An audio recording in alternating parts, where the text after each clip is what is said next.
Welcome into the Wizards Group Chat. I'm your host, Ryan Oliver, alongside my man, Chase Carroll. Chase, we've been off the pod for a minute for actually most of the offseason. We've had a lot going on, but the season is back. It's the best time of year. I know all Wizards fans are just really excited, one, to get the season started, but to see all these young, exciting prospects we have on the roster now. Chase, let me start with, how are you doing? I'm doing really well, Ryan. The night before the Wizards start their season, I'm really excited. Obviously, I think we all know it's probably not going to be the best record wise as far as the Wizards season goes, but Wizards basketball is back. I've been waiting for it all off season. We've obviously haven't been on the podcast in a while, so congratulations to Ryan. He actually just had his second child recently, which is a big reason of why we have not been as frequent as we would have liked, but I think we're going to try to get back here on the pod more frequently now that the Wizard season's back in action. So great off season for me. Great off season, I think, for the Wizards as far as the direction that we want to be heading to. Rebuilding, we know we're not going to be winning a lot of games this season, but we got a lot of young guys on the roster, a lot of young guys that we saw in the preseason that I think showed a lot. So season's about to be in full force. I'm really excited. Yeah, well, thank you for that. Congrats. That is a large reason why we've kind of been MIA for most of the off season here. My wife and I did welcome a daughter a couple weeks back, so thank you for that, Chase. That's obviously exciting. I'm excited about the Wizards season. We got more exciting news. Chase and I in the Wizards Group Chat podcast is really excited to be joining the Department of Hoops, started by Matt Moderno, a DMV Hoops Media Network, where all Wizards content creators are going to kind of be housed to give you guys great content. And I'm excited about that. I'm excited to be a part of that. So shout out to Matt. Thank you for allowing us to kind of join in on that. The Wizards Group Chat is a place for those that aren't familiar, where we're just two guys that love the Wizards, and we kind of talk casually about what we see. We're kind of hard on Anthony Gill on this podcast, in case you haven't heard it before. But in all seriousness, we're excited just to have all new ears, all old ears. And let's dive right in, Chase. On our last podcast, we were talking about the Summer League and Alex Sarr's performance in the Summer League. That was one of the big topics of that last podcast. And I went back and listened to that podcast over the last couple of days to kind of just remind me of what we last talked about on here.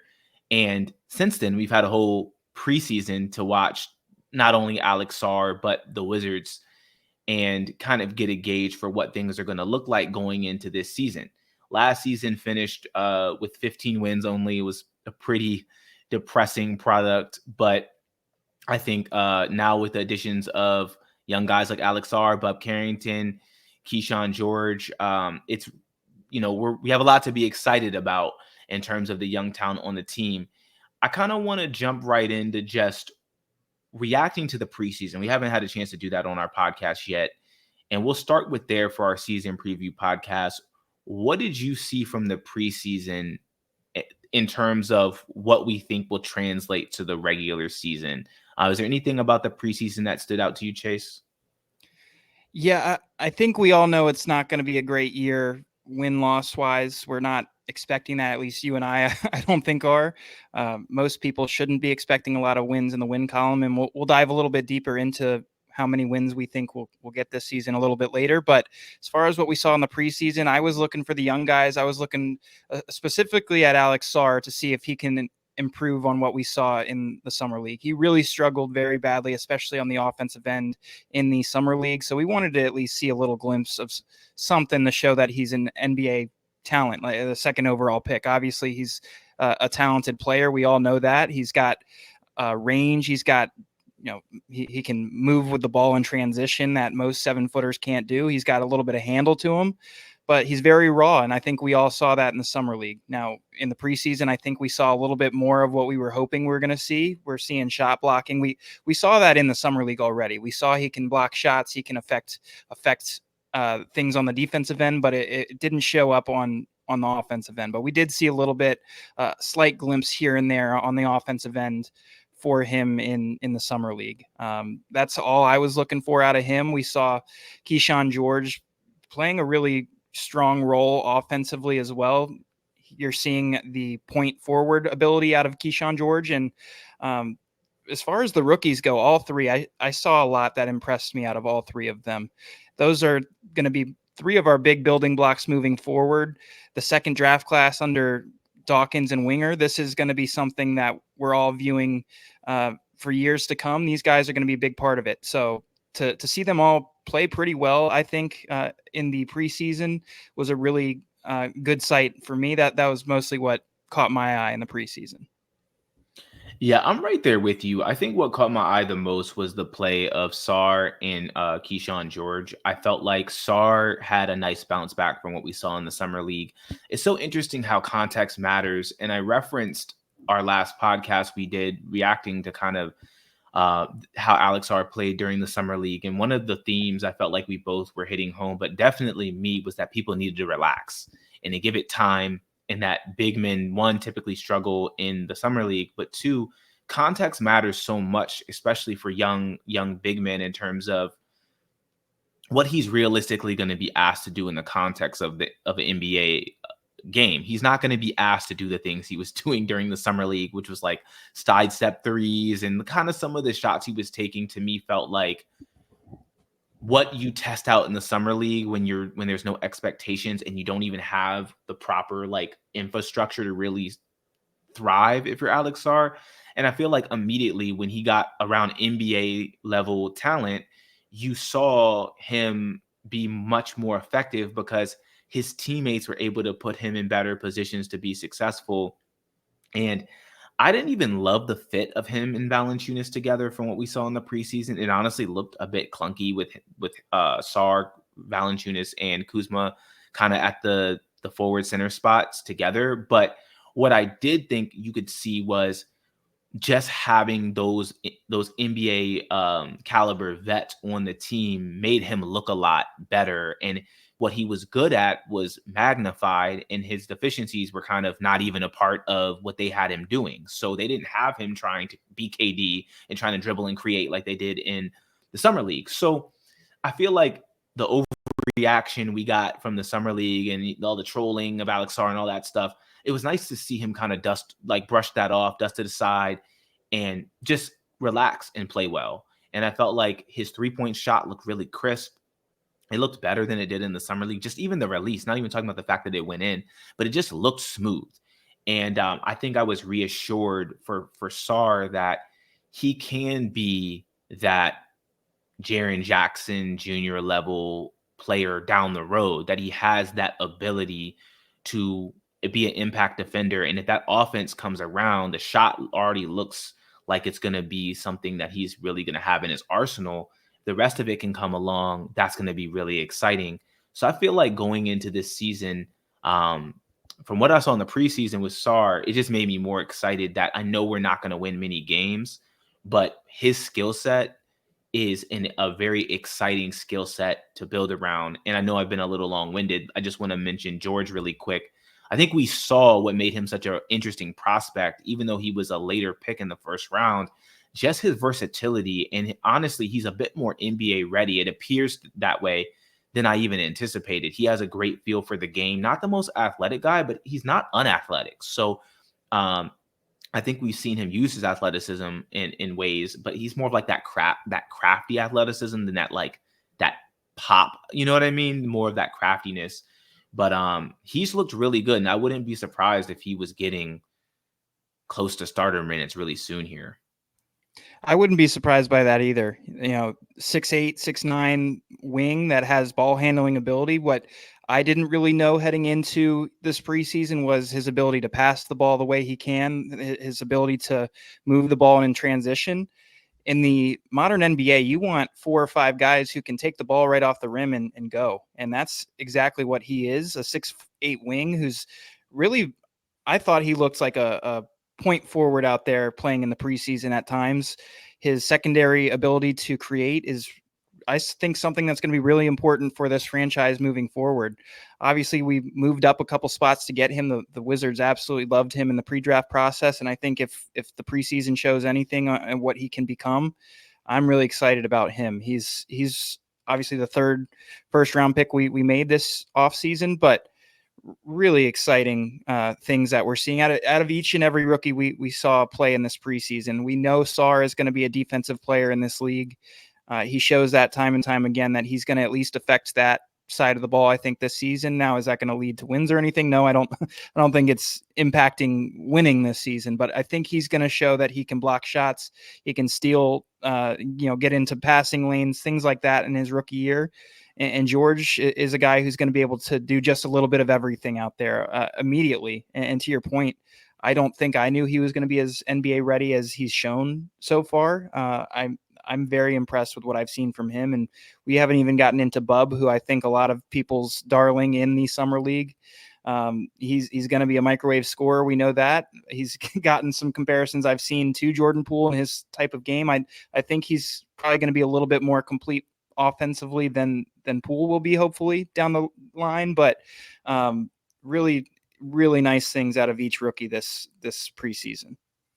Yeah, and interestingly enough, I thought Bub looked the best in the summer league, but I think he's honestly looked the worst of the three rookies in the preseason. And that's not a knock on Bub. I don't mean that as any type of slanderous comment, but just being honest, I felt like he looked the most raw out of the three. And it's interesting how summer league favors the type of guard that Bub Carrington is, and it doesn't favor what Sarr does. And you get into the NBA context and you kind of see how Sarr's game kind of fits that context a little bit better in this moment, I feel like, than Bub Carrington. Is he kind of playing guard in the NBA is hard. So especially point guard. So I think that transition, he's going to take his lumps, and that's just a part of it. So I'm excited about Bub. I'm excited about George. I'm excited about Sarr. Let's talk a little bit about the rest of the roster. So let's stick with the starting lineup. What Chase, what do you think the starting lineup opening night is going to be? We've seen them kind of put out like the Poole, Bilal, Kuzma, Sarr, Valanciunas lineup that I honestly wasn't that crazy about how it looked. I think there's a universe where Sarr comes off the bench and Kispert starts, or something of that nature. What do you think? Maybe this. What do you think they should do, and what do you think they'll actually do? That's probably the good way to phrase it. Yeah, and as bad as it did look, I don't disagree with you. Valanciunas and Sarr together did not work in the very limited time we saw it, I don't think.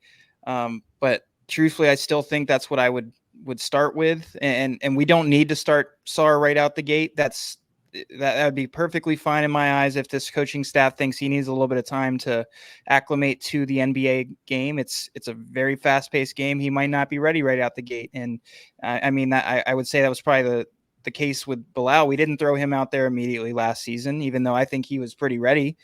He looked real good to start his NBA career, and then he kind of fell off towards the end of the year, as a rookie does. But we don't need to start Sarr. I'm not banging the drum saying if he doesn't start, then it's a waste of a rookie season. I think he can eventually get in that starting lineup, but I would start him immediately out the gate. I personally would go with that lineup of Poole, Bilal, Kuzma at the three. It's going to be a tough offensive watch. Don't get me wrong. Having those three, Sarr and Valanciunas, I would prefer to have a big center next to Sarr to start his career, and not a ton of minutes out the gate. Just a few minutes to start the game here and there, and then you can rotate them as the game goes on. But I think to start the game, I don't really think we should be having Sarr on opposing centers immediately to start his career. I think he should start, but I'm fine with him at the 4 spot and seeing how he can develop there. Because whether it's going to be Valanciunas here in the future or not, I think we need to at least figure out what Sarr is in the NBA. Is he going to be a 4 or is he going to be a 5? I think we should start him at the 4, and because that's personally what I think his long-term position is in this league. And Valanciunas, he's probably not here long-term, but he's there now, and I think he's the best option to place next to Sarr to start his career. It's going to be a tough offensive showing with that starting 5. Don't get me wrong. Not a lot of shooting there.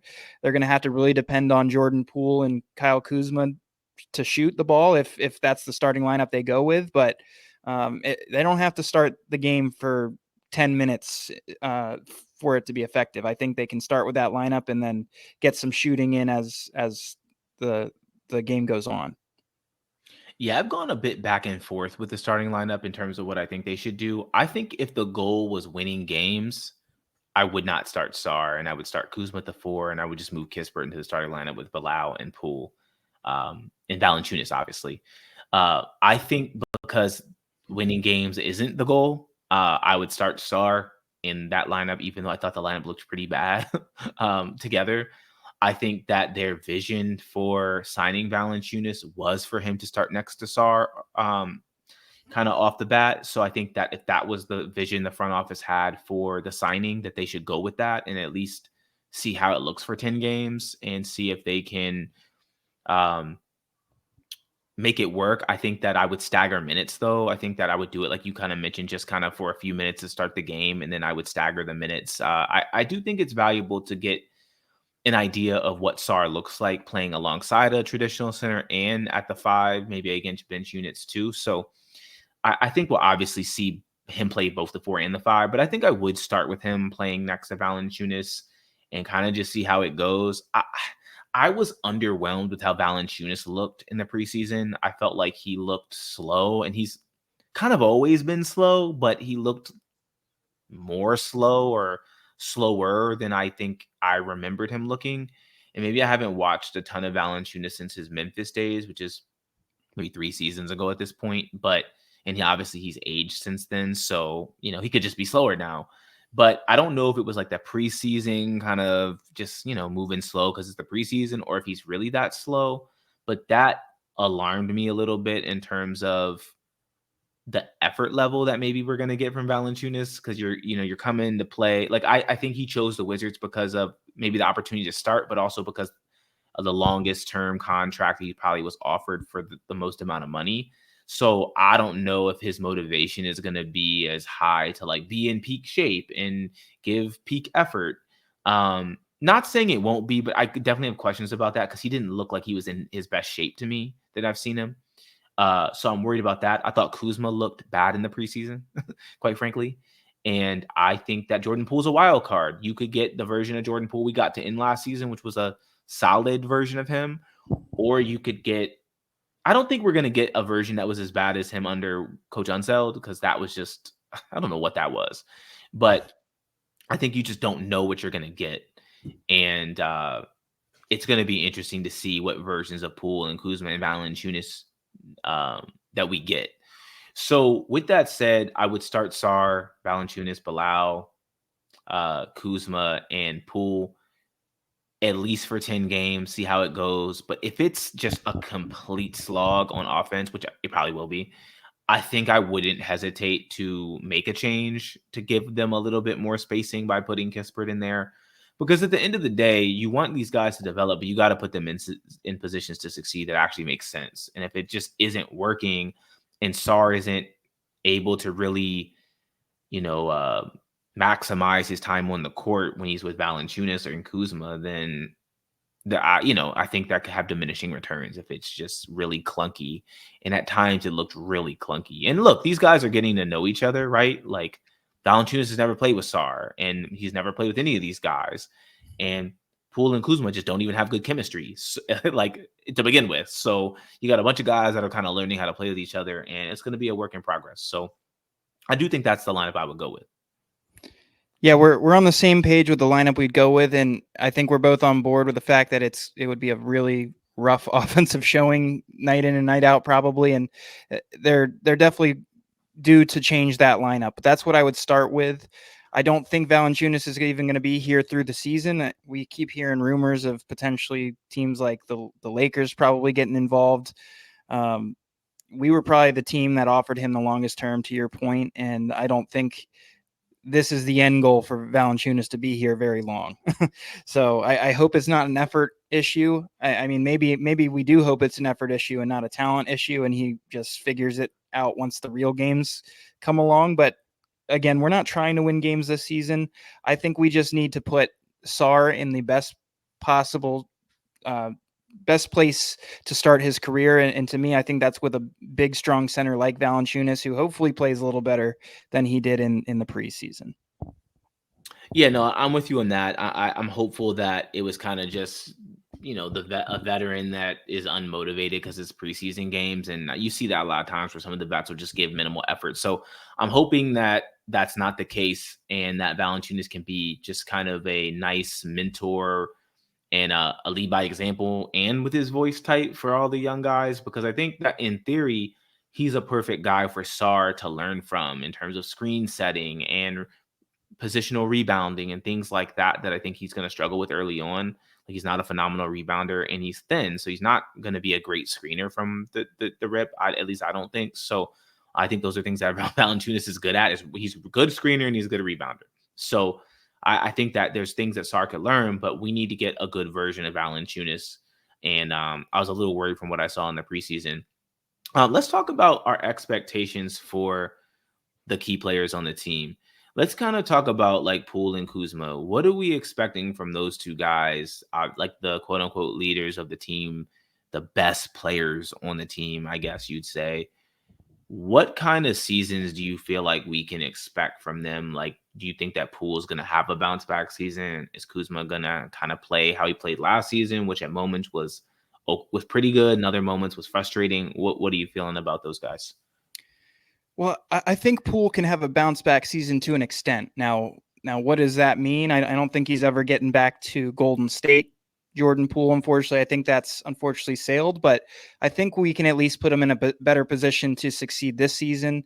We saw towards the end of last season when Brian Keefe did take over, he got a lot more point guard minutes. First, he started off the bench playing point guard, and I think we saw really good returns out of that. And then he eventually moved into the starting lineup when Tyus Jones was out for a long stretch. And we actually saw it was still wild card Jordan Poole. One night he's going to be off, and then the next night he looks a lot better. But we saw at least a better return out of Jordan Poole when he was put in a better position for himself, which was point guard.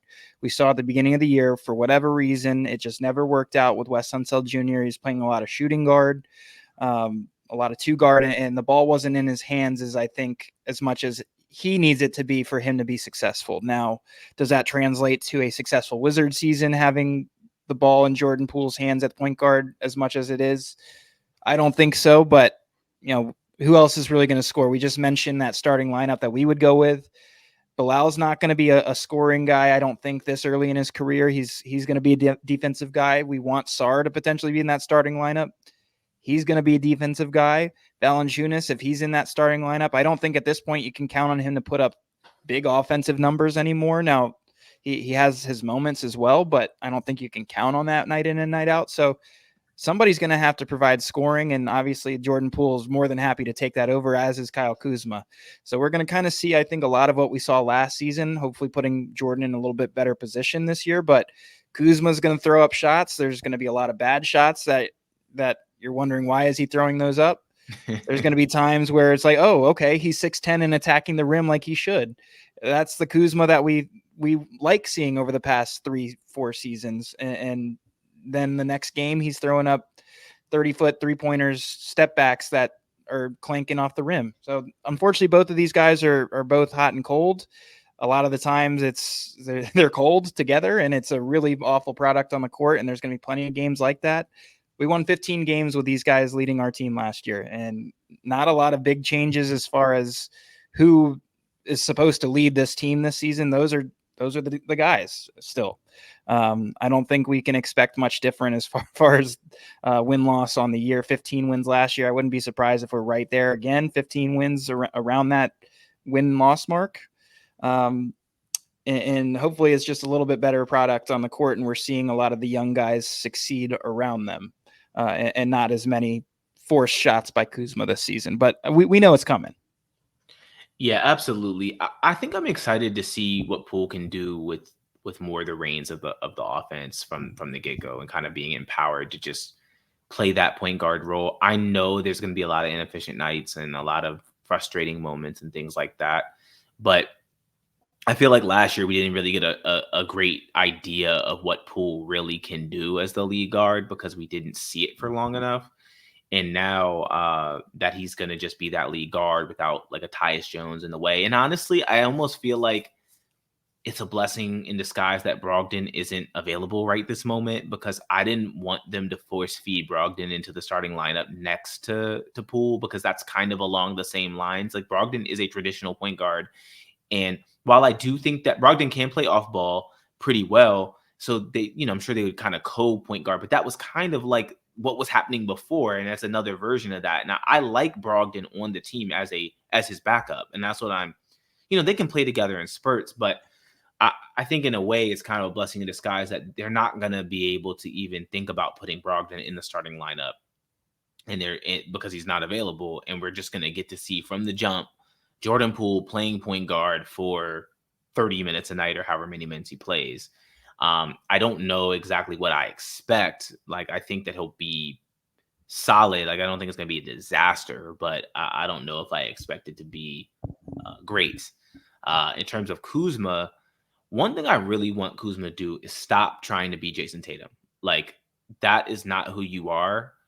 But who you are, who you can be, is kind of more of like a point forward, a guy that can get teammates involved and do other things to help the team that don't involve taking sidestep threes and trying to be like an all-star scorer. I think he has some of that skill set, but he's like I made it the joke on this podcast before, he's like Diet Tatum to me. Like, but it's not a compliment. It's like he thinks it's like he watches Tatum film and tries to emulate the moves, but he's like 60% of what Tatum is. It doesn't help that he, rookie year, second year, third year, he was always compared to Jason Tatum. Celtics fans, Lakers fans, they went at each other debating who was better. We know who that answer is now, unfortunately, but it doesn't help that's who he's been compared to his whole career. And Kuzma's a very solid player, but it's just he's cast in the wrong role when he tries to be that guy. He could be a 18 point per game guy with 8 rebounds and 5 or 6 assists. And if he did that and competed on defense, I would be much happier with that version of him than, like, I don't know how many averaged last year, but let's say it was 22 or 23, maybe. Like, that version of him where he's taking all these sidestep threes and trying to be, which he can make, but it's just, it feels like he's trying to be something that he really isn't. And I feel like that's what leads to the frustration from the fans, where it's like, we understand that you're capable of making these shots, but a lot of times they feel like it's detrimental to like what the scope of the team needs, like what the team actually needs from you. So I'd like to see Kuzma reel that part of his game in a little bit and focus more on the other stuff, the intangible stuff, the passing, the rebounding, the playing defense, and setting a tone of leadership in that way.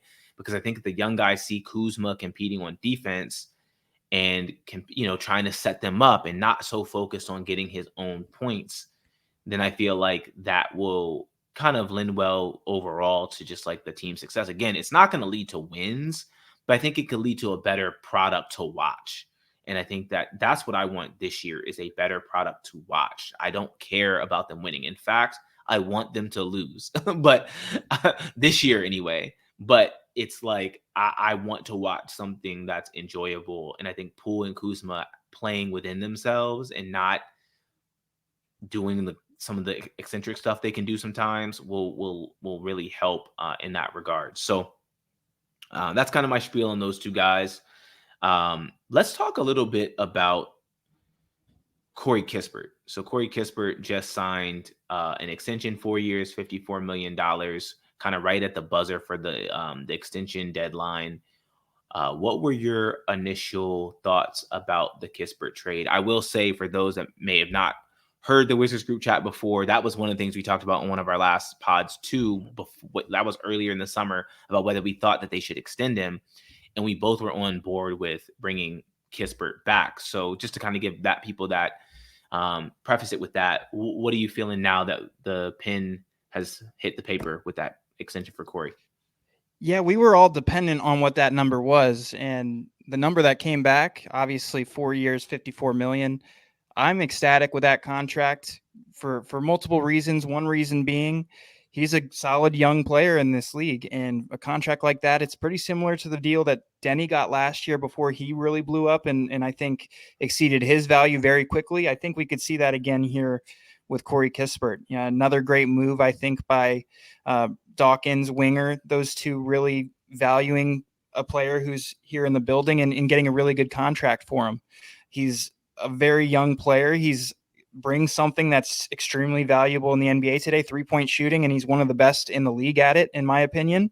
To have him locked in for at least 4 years is exciting in my eyes, both because he can either be part of that next good Wizards team or that contract's extremely movable, as we just saw with Denny.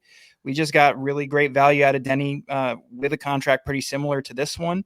Now, Corey is not the same player Denny is, but he brings a lot of things that other NBA teams will absolutely value and want to trade for. So he can either be part of this next young Wizards core that we build around, or he can be a really solid trade asset down the line. So either way, I tweeted immediately right when Shams posted the tweet that we extended him. I said that this is a very solid and tradable contract, and that he can be part of this young core if we want him to. So all in all, I'm really excited about this contract. We might see him in the starting lineup potentially as the season goes on, maybe even to start this year if we do want to keep Alex Sarr on the bench. But he's the guy who doesn't need to start, and he's not going to cry about not starting, which is another thing that I love about Corey Kispert. He knows his role. He's there to shoot the lights out, and he's there to hit mid-range. He's there to attack the hole. He really brings everything offensively that you could look for. Now, he struggles on the defensive ends, as do many Wizards currently, but we're kind of trying to build a roster around that. Obviously Bilal Coulibaly brings really the opposite of what Corey Kispert does. And then you draft a guy like Alex Sarr, who's going to be typically defensive minded as well. So he really makes sense for the vision of the Wizards moving forward. And if not, we can definitely get a great asset out of him in return down the line. Yeah, absolutely. I mean, the number is less than I feel like maybe not. I was gonna say less than I expected. Not. Let me say it like this. It's what I expected the Wizards front office to be willing to do, but I think it's less than I feel like Kispert would get if he was on the open market. I guess if that makes sense. Like I feel like the Wizards front office probably was negotiating from like, this is the best we can do. This is what we're comfortable doing. You can take it or you can leave it. And I think that's a smart negotiating tactic. And if you're Corey Kispert, like you're locking yourself into life-changing money by making $50 million. So it's kind of hard when someone's putting $54 million in front of you to say, oh, no, I'm going to take a risk on myself. Because what if he hurts himself this year and then that's not on the table? So he runs that risk, you lock in the money. But for the Wizards, it's that sweet spot where it is a contract that if you keep on your books, it's just like, with the cap going up, it's a really small number, relatively to other contracts that are beyond the rookie scale. And obviously down the road, it'll be a trade asset. So I wouldn't be so quick to be eager to get rid of Corey. And I feel like this is why, because when you're building around young guys, if you look at like the Houston Rockets, for example, they have like 7 young guys, right? That you could say that they're building around. And you get to the point where you're adding vets to those young guys because they need structure. Corey is the exact kind of young vet I would want to add to a Bilal, George, Sarr, and Cooper Flagg or Ace Bailey or whoever that next guy we get with a top pick is. He's the exact kind of young vet I'd want to add, a guy that's not going to complain about shots, a guy that's going to fit into a role, that's going to space the floor, and is on a cheap deal. So I feel like, yes, it's an asset to trade potentially, but at some point, and I know we're early in our rebuild stage, so obviously trading him if you can get an asset for him, makes sense on some level. But we are going to get to this point where you're going to have so many young guys on the roster that you're going to have vets that fill specific roles that complement the young guys. So they have floor spacing. Like it's like the Rockets added Van Vliet and added Dillon Brooks and kind of guys to complement the young core. That's why I feel like I'm not as quick to be, oh, well, they should, they signed him and they can trade him. And I'm like, well, Corey's like the perfect young vet to have with these guys because he can complement their games and not demand touches. He can just space the floor and kind of fit in where he is. So I really think the contract is a home run all the way around. There's really no downside to it. If you want to trade it, is definitely going to be tradable. If you want to keep him as a young vet for these young, for these young guys to kind of have, he can fit that role. There's just a lot of different things that they can do with it, and that's the whole point. And that's why I love having a front office that does contracts like this. We still don't have all the details of whether it's descending or ascending, given their track record. I would assume it's descending, but we'll have to see on that. But I just feel like I like that proactive nature that they're like, hey, let's lock Corey into a good number. He can fit on our team. We can trade him. It gives us a lot of flexibility, and it gives Corey, that security. So I think it's a win-win for everybody, and I'm happy with it. Yeah, I fully agree with everything you just mentioned there. He's a great guy. He's a great player. He's somebody you can absolutely build, not necessarily around, but he can absolutely be a big piece of what you're building moving forward. I keep mentioning how important three-point shooting is in today's NBA, and he's one of the best in the game at it. So if you can lock that down for at least 4 years, I'm very excited about it as well.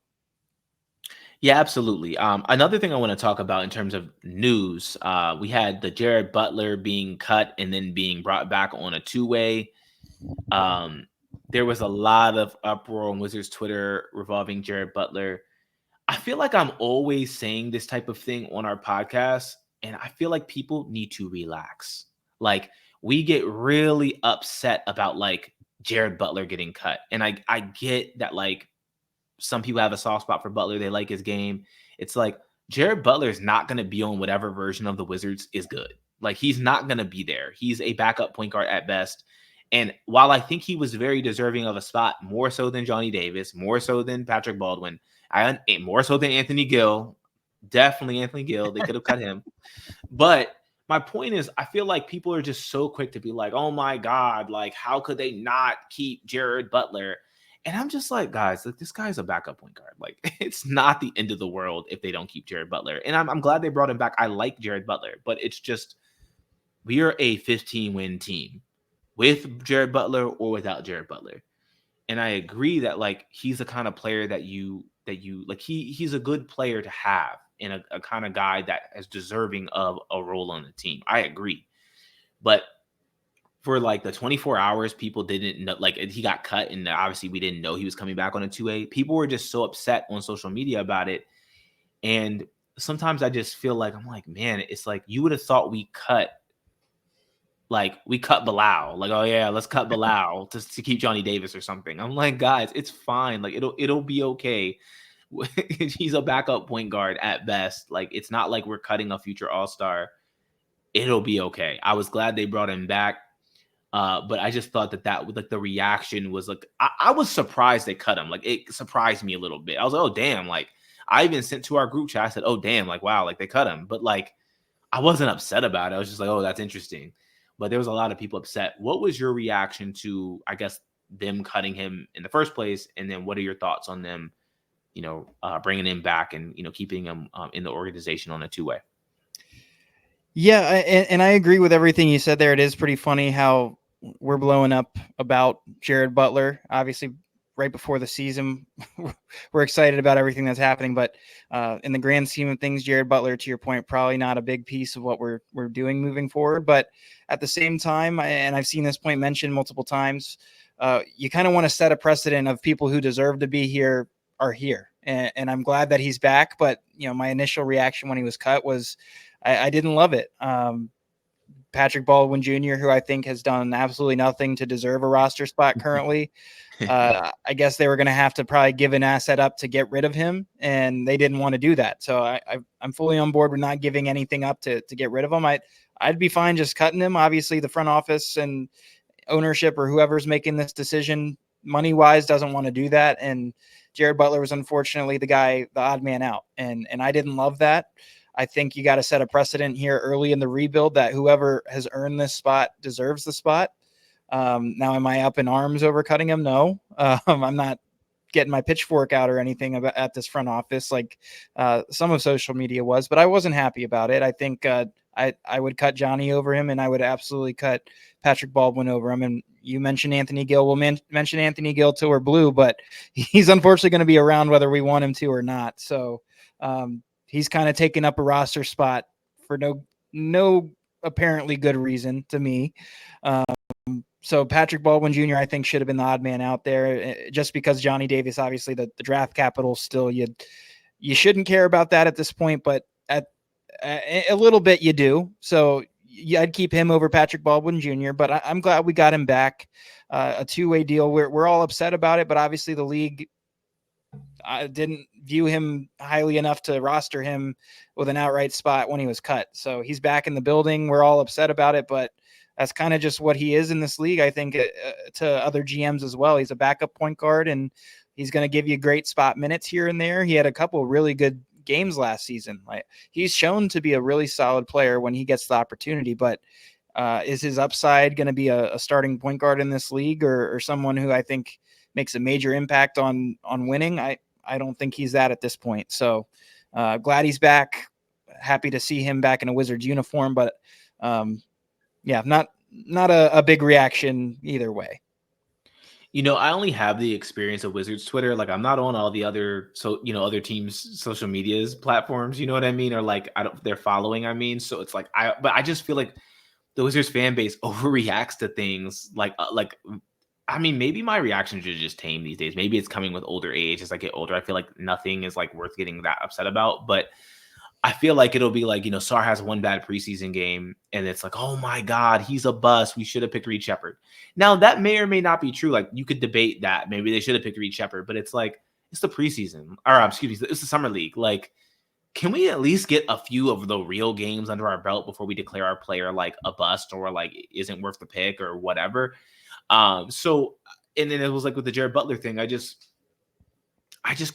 a little shocked by the reaction that it was like that upsetting to people. I agree. Like, Baldwin was the guy I was expecting to get cut. I mean, he's like, when you showed less than Johnny Davis, that's the lowest of bars. Like, and Johnny Davis showed some life in that last preseason game, whereas I felt like we saw a glimpse of like Wisconsin Johnny Davis. And apparently he's like kind of got some of his shot mechanics figured out a little bit from things I've read. So again, I don't think Johnny Davis is ever going to be that good, but I think he has more of a chance of carving out like a role as a backup than Baldwin does. Like, I've seen nothing from Baldwin that makes me think he's an NBA player. So I definitely was expecting them to cut him. Honestly, I almost think I'd rather keep Gill than Baldwin Jr. at this point. I thought that Baldwin Jr. was going to be a little bit better than at least a little bit better than he's been. And he's been pretty disappointing. So anyway, I digress. People can be mad about they winning. I guess I shouldn't police what people get mad about, but it's just, I'm like, guys, we gotta chill, because if we're getting mad over the Jared Butlers and stuff, what's gonna happen when they have to make larger decisions? Like, which we could end up with a core of like 7 young guys, and then they're gonna have to make the decision of, with the new CBA, which guys do they focus on building around, right? Like, the Rockets are kind of about to hit that phase of their rebuild where it's like, okay, we're trying to take the next step. Is Jalen Green a part of our future? I know they extended him, but it was only a 2-year deal. So it's like, he could easily not be. And not to make it about like comparing to the Rockets, but I just feel like we see with the rebuild, like the Pistons are in that same kind of space where it's, okay, we have K, we have Ivy. Like, are these the guys we're building around? We have to make tough decisions here. And the Wizards are going to get to that point before we know it, where it's going to be like, hey, we have Sar, Bilal, George, Bub, and whoever else we draft. Okay, who's actually going forward going to be a part of our core? And somebody's going to get sent off like Josh Giddey did probably I was down the just about road. to mention Josh Giddey, who's the odd man out in OKC, who we love to Exactly. compare our rebuild to OKC because of Right. obviously who our GM, where he comes from. That's a very valid point. Who I was going to mention as well. Somebody's going to be the odd man out, just as Josh It's Giddey just how was it in happens. OKC. Yeah. Right. And so I guess my whole point of even bringing this up is, if we're up in arms over them not like keeping Jared Butler, like, what's going to happen when they inevitably trade like Bub Carrington? Not inevitably, it's not inevitable, but like, let's just say it's Bub Carrington because he's not a great fit with Ace Bailey. Like, let's just say that happened hypothetically. Oh, like, they don't fit that well together. There's going to be a segment of the fan base that's going to be so mad they got rid of Bub. Like, and that's going to happen, but it's like, you can't set the world on fire over some like these smaller decisions when we have so many more big decisions coming. So that's my point with that. But anyway, let's move on. I want to ask you about Sar a little bit more. And do you think that Sar has a chance to be the rookie of the year? He's not the favorite. And either is Ricochet. The favorite is Zach Edey. And I think the second odds on favorite is Reed Shepard. I'm not surprised by that. Zach Edey has a pretty distinct role from the jump with Memphis, and he has a lot of good vets around him, like all-star level vets. So he kind of can just slide right into like a specific role where he can just be like a pick and roll big that plays defense. That makes sense. And Reed Shepard has looked really good so far. So do you think Sar has any chance at rookie of the year? And do you think the Wizards are going to put him in position where he can even like put up numbers to get rookie of the year? Now, I wouldn't say it's impossible for him to. I think there's a select handful of people that have the opportunity to just based on playing time alone. And I think he'll be one of those guys who right out the gate should hopefully play a lot of minutes. I hope he starts right out the gate. I don't know if he will or not, but if he has the opportunity to start right out the gate, play the entire year, conceivably he'll have an opportunity to have a chance there. Now, do I think he will? I wouldn't say he will. It's a very offensive based award, and he's not a very offensive minded player at this point of his career. I think he's going to block a lot of shots. He's going to contribute a lot on the defensive end. He's going to do a lot of the things that don't win you NBA Rookie of the Year. So I think he can impact the game in a great way his rookie season, but I wouldn't say I expect him to win rookie of the year. I think somebody who's maybe offensive minded, while Zach Edey's going to do things on both sides of the ball. I think immediately he's an older player. He played college basketball a little bit longer. He's not as raw, I think, as Alex Sar will be right out the gate. So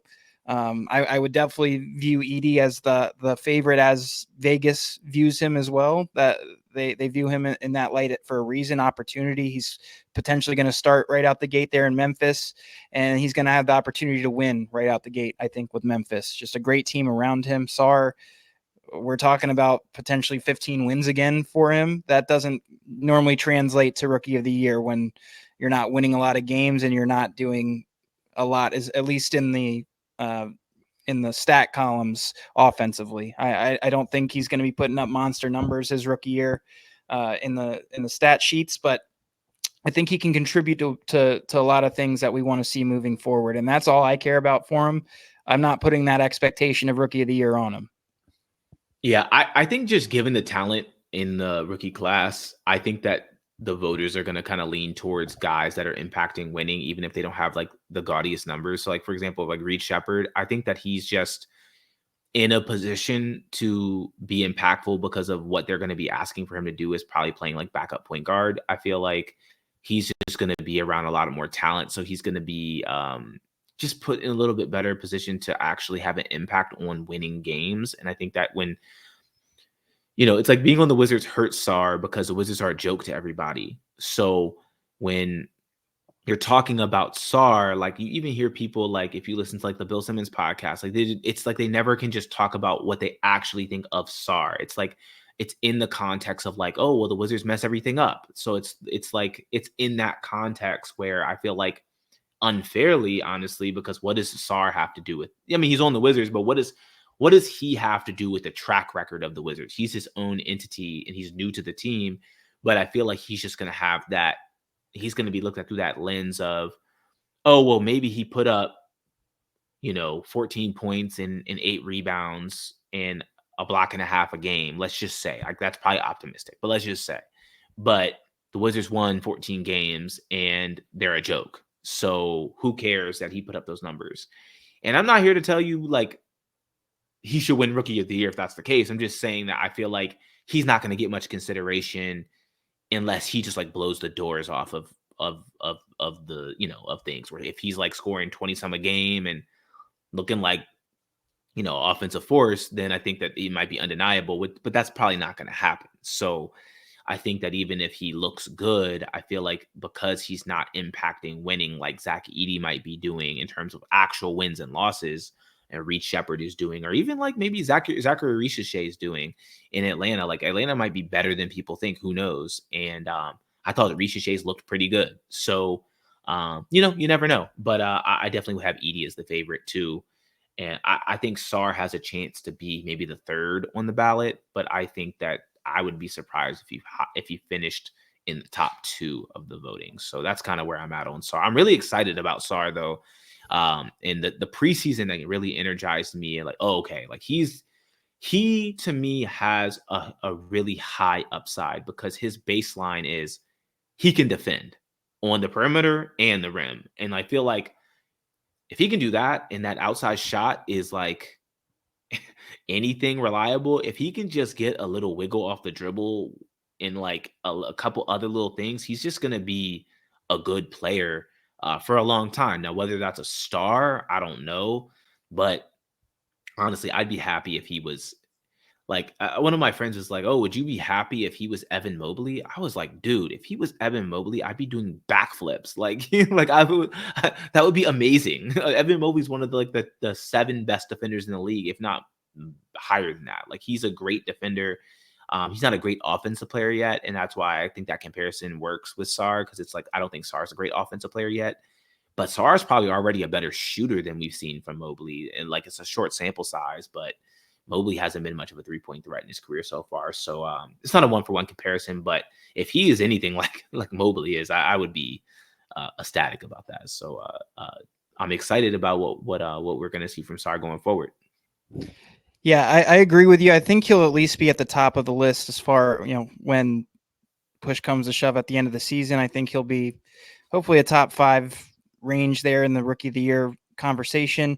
I hope he's a first team, second team all rookie. That's really all I would hope for out of Sarr, not putting any pressure expectations that are crazy for him. I don't think rookie of the year will happen. So I'm putting that out there.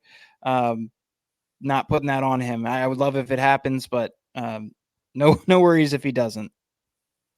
Yeah, no, I'm with you on that. I don't have any expectations on anybody on the Wizards this season. I'm just kind of rolling with the flow, and seeing how it goes. It's kind of last season I felt like was almost liberating because you didn't have this like false hope with like the Beal, Porzingis, Kuzma team where it was like, oh, we have this big 3, quote unquote. Like that's what the broadcast would try to sell us. A Monumental would try to sell us. We had this big 3, and it's nowhere near that, and it was like a 35-win team at best. So it was really frustrating. And at least with a 15-win team like we had last year, there's a direction, and I can appreciate an actual direction even if the team is bad. So given that, I want, as we wrap our season preview show up, Chase, what is your record prediction for the Wizards? How many games are they going to actually win? Yeah, we won 15 games last season. I think the Wizards traded away, in my opinion, the guy who is probably the best Wizard on the team last season, and Denny Advia. I think he was probably the guy who impacted what little winning they had the most. So you get rid of him, you get a bunch of young guys in his place, and not a lot of you get a vet in Malcolm Brogdon. I know you get a vet in Jonas Valanciunas, but I don't think either of them is really impacting winning a ton this season. Maybe a few wins here and there. So, but I think they're generally right in that range of 15 wins yet again. And the Wizards aren't trying to win. Obviously, this is the year. The draft class coming up is one of the best that I think we've seen in years, if not one of the best ever.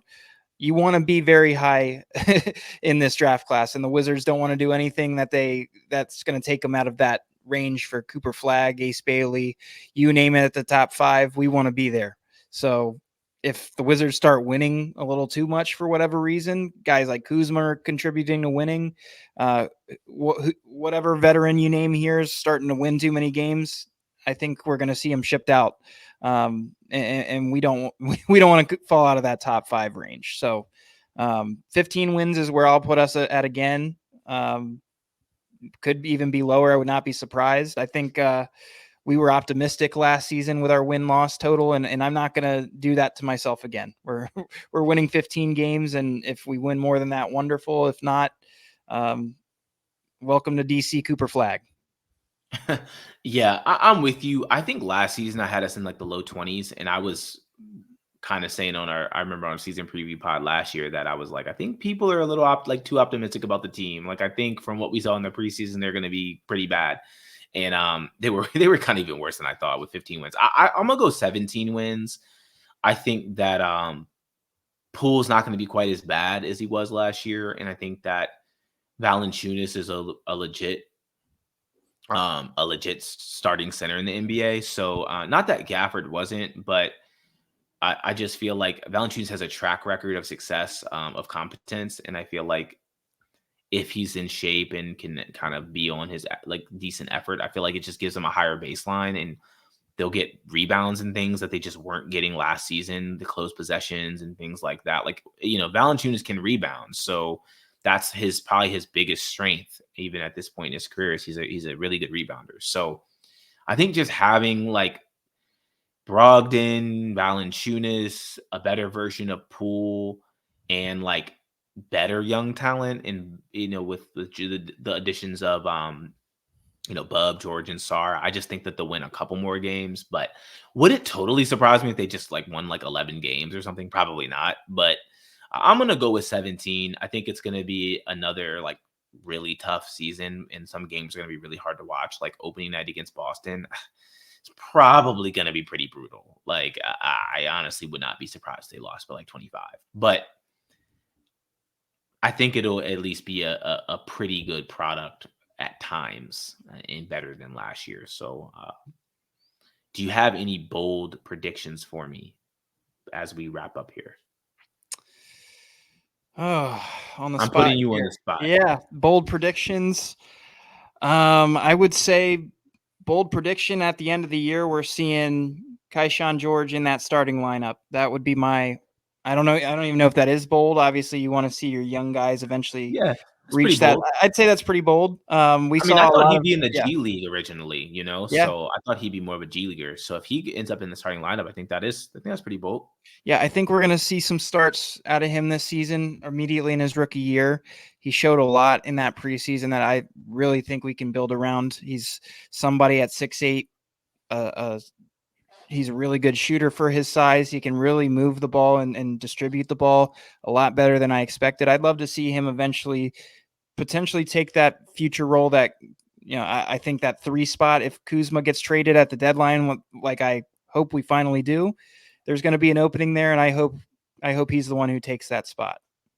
I'm with you on that. My bold prediction is going to be that Kuzma, Brogdon, and Valanciunas, all three, do not finish the season on the team. It's not really that bold of a prediction, to be honest, but I feel like that if I have to pick a prediction, that's going to be it. Well, Chase, do you have anything else we wanna touch on before we wrap up our first pod of the new season? No, man, it feels really good to be back. I'm glad. Hopefully, we'll have a little bit more time here moving forward. I know you've still got your second kid still really Yeah, young, so yeah. whenever you get the opportunity to get on a pod with me, I'm really excited to talk about it. And thank you to Matt for allowing us to have a new platform here, Department of Hoops YouTube. I'm really excited to have a new platform to share what we talk about with. Hopefully, a lot of new ears, a lot of new eyes seeing. What we talk about each and every week. We've really enjoyed talking about this the last season, and year 2 is finally coming up. I don't think there's going to be a lot of wins for us to talk about, but we're heading in the direction we want to, and it's a really exciting time to discuss the future of the Wizards. So I'm glad that we're doing this again this season, and I'm glad we have a really solid platform with a lot of good content creators coming together to make something happen. Yeah, absolutely. I'm really excited to be a part of this whole thing. Shout out to Matt again. And obviously Chase, this is our second season on the Wizards group chat. We do this like out of love for the team. So sometimes it is a bit hard to find the time just because we have normal lives and normal jobs and things that we're, trying to do too. But I definitely want to get back on our weekly grind here as the season kind of is about to kick back off tomorrow. But I'm really excited for all our new listeners and the people that have been rocking with us since we started at the beginning of last season.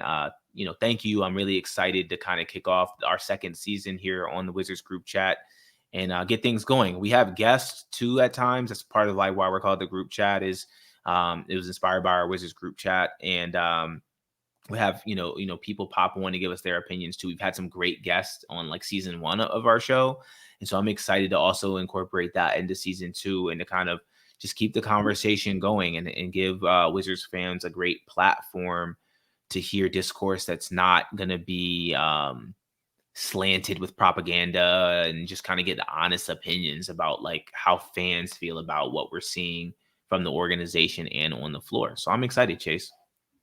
Yeah, man, great season. At least for us ahead, not for the Wizards, but great season for us ahead. I'm really excited to kick this off. First pod, I think it went well. Yeah, That's my opinion absolutely. on that. So a lot more to come. Please follow us on Twitter. I'm Chase Carroll _, on Twitter. We're going to post all of our content on there. So feel free to reach out to us if you have anything you want us to list to talk about. If anything you liked, anything you hated, feel free to tweet at me. I won't block you, promise. Looking forward to hearing about from people. Yeah, I'm at Ryan B. Oliver. This will be on the YouTube for the Department of Hoops, but it also will be on our normal audio feed on like podcast platforms. So for people, if you're watching the video version and you just want to hear the audio version, if you're on the go or whatever, you can just look up the Wizards group chat and it'll be on Spotify and Apple Podcasts and things like that too. So we're kind of just doing, having it so people can access it how they would like to digest our content. So Chase, I appreciate your time, man, and we will catch everybody on the next one.